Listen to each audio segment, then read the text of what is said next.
So we're back with the Ferguson again. I'm going to unplug it, whip it over, and we're going to take off the underside. It seems that the underside has got a million screws. So let's undo it.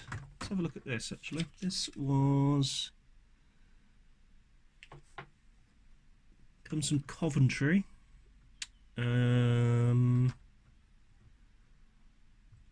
Central Midlands Cooperative Society. Oh, rental purposes only, not for resale. So this was a rental deck, part of the cooperative, it would seem. That's interesting. So a little bit of history behind it. Very clean deck, to be honest with you. It'd be a shame if we can't get it working, but we will persevere with it. So that was a different size screw. So we've actually got two different size screws there. So this screw looks like it goes into just the normal case.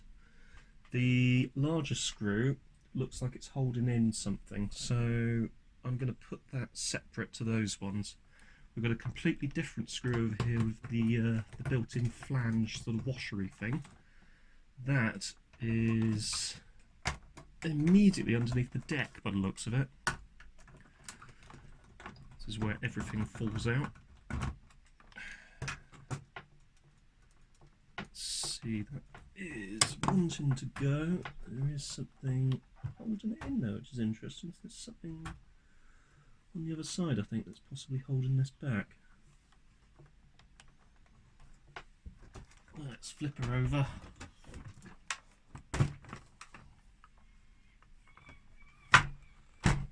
And we might need to bring up this circuit board.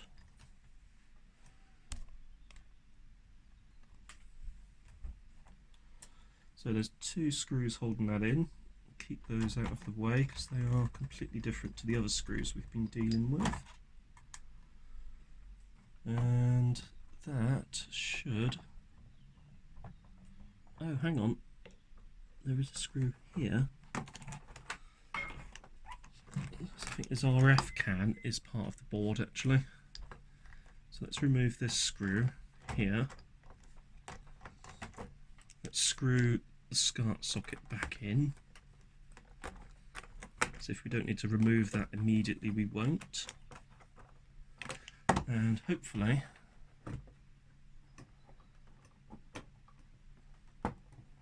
what's coming still held in there.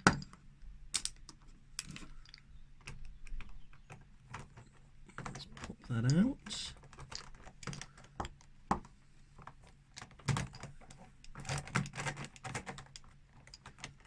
Come on, fella. You know you want to. Come on, love. You can do it. Right. Ah, look at that. There we are. So, okay. There we go. So that, yeah, there you are. So if I pop this around, making sure that doesn't fall into the machine. Oh. Right, there we go. So we've got a different perspective on this now. So there's a big heatsink here. The SCART socket is a separate board here, which is the one I was trying to unscrew. That big RF can I mentioned here is, I think, the head amp. These two look like other RF cans. So the head amp isn't actually an RF can. These are. So they're obviously part of this whole modulator assembly. No brand name on the board though. Bit of heat marking around here, so I'm interested. I wonder if that's causing any problems. But it looks like the entire logic of this machine is on this single board, which thankfully it's not surface mount, but it will make things quite tricky if we're trying to repair it at all.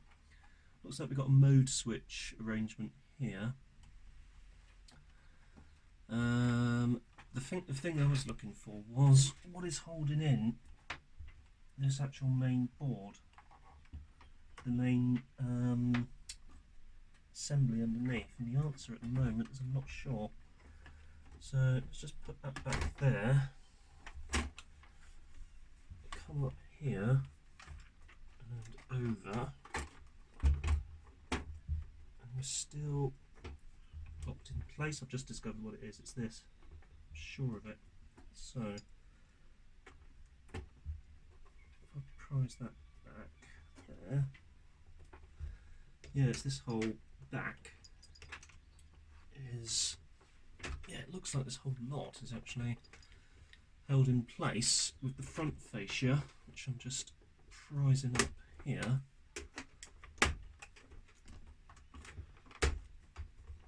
And this back fascia, so the front fascia off, sort of off anyway, I should be able to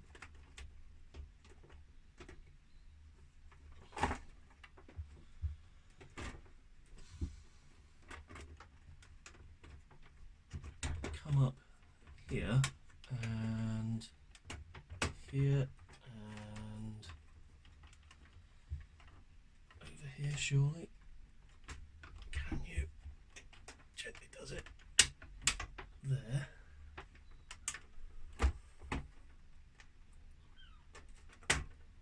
What's holding that in now?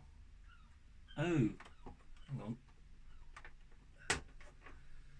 It's around this side. The actual screw hole for the side cover acts as a locating point for this metal under tray shield thing. Right, so that is the underside of our machine. So we're back with it again. Got some of this Ferguson switch cleaner, switch and contact cleaner. I've noticed it's got these weird clippy ribbon cable things in it, which how do they come out? Are they literally just a... Yep, they're literally just like that. So they just come up and out the way like so. For the sake of argument, there we are. Douse it with some of that. Back in. That one's fallen off, that's really irritating. Can I get this to go back on though?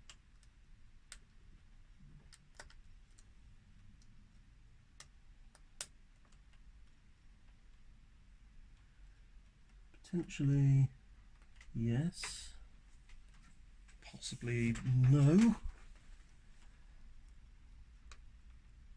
I've done it now, haven't I? So it should be flush. So let's try coming in a bit further up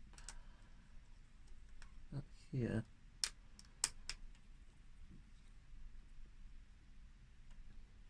And squeezing it in like so. There we are. That is now in place, I think. So if we come forward a bit like so, bring that, put it in again, make sure that it's sat in place, and squeeze back. There we are. Okay, that one's in. This one down here.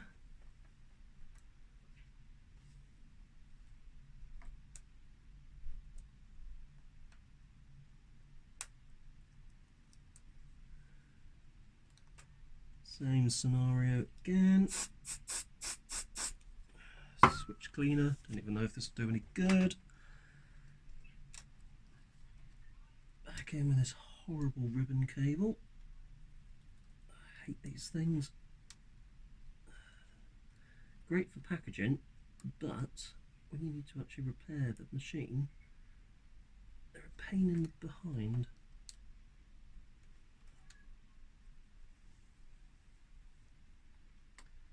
And up and down and in. There we go. that's in place. Let's do this one down here. So up, remove. I might just do this with this one. Spray. Outside, in there itself.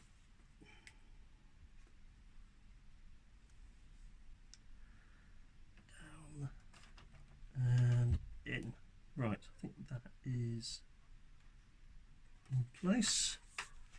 I think underneath here is a mode switch.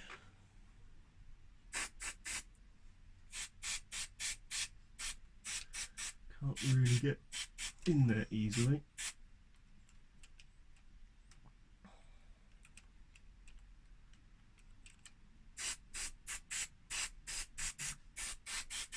So just liberally spray it. Right, belts. Let's try. This is a new belt that I've got here. Let's go on to here. There we go. Need one for there now. So let's see what we've got in the collection. We have something quite thick actually down the bottom. Oh yeah, that's a nice fat one. So here, around, and there. Right, what are you going to do with my tape?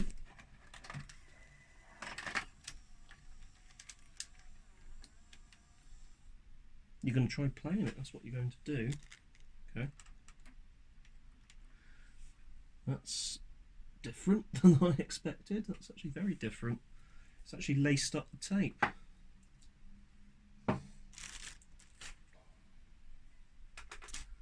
Right, let's pop you back down. Carefully does it.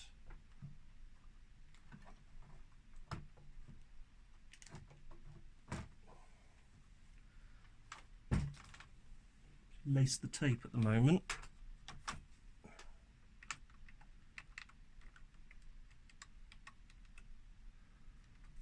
And we seem to have lost the clock display as well. I wonder if that's because, oh, hang on a minute, it's because I've popped the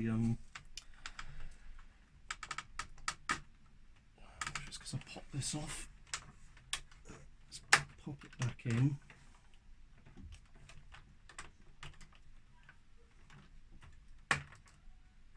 Alright, pop that back in. I need to check that these are still in place. And I think I've just seen what the problem is. Should that be plugged into something? That's popped off. Yes, it should. There is a connector down here. Let's unplug.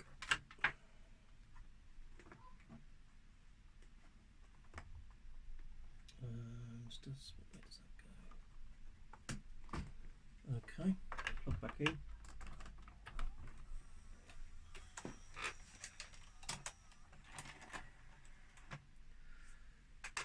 That's interesting, it's looking a bit better. So let's pop the tape in. So it's still playing that game. Try it again.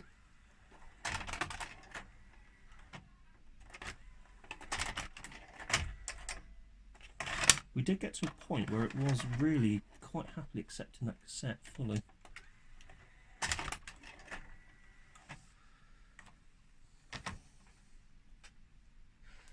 It accepted the cassette when this wasn't plugged in. So let's unplug that and go back in.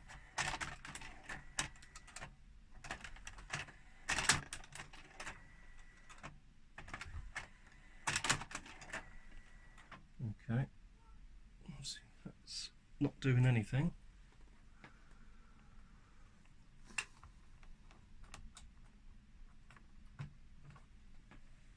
Right. What could it be? What could it be?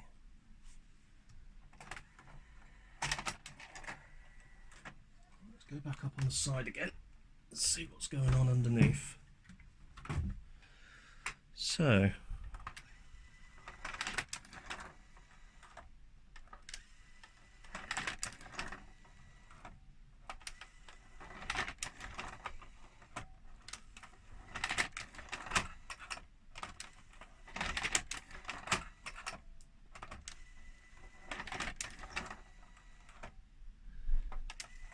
So we actually had it just now actually lacing up, and then we managed to get it to unlace.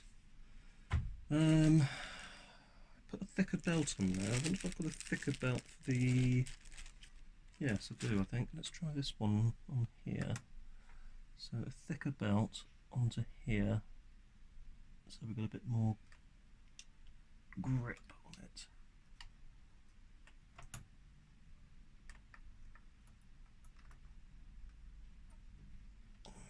Okay. That doesn't seem to be affecting it at all. That'll be it for today. If you found this interesting, hit the like button. Don't forget to subscribe. If you've got any suggestions at all what the problem could be, please let me know. And I will see you next time.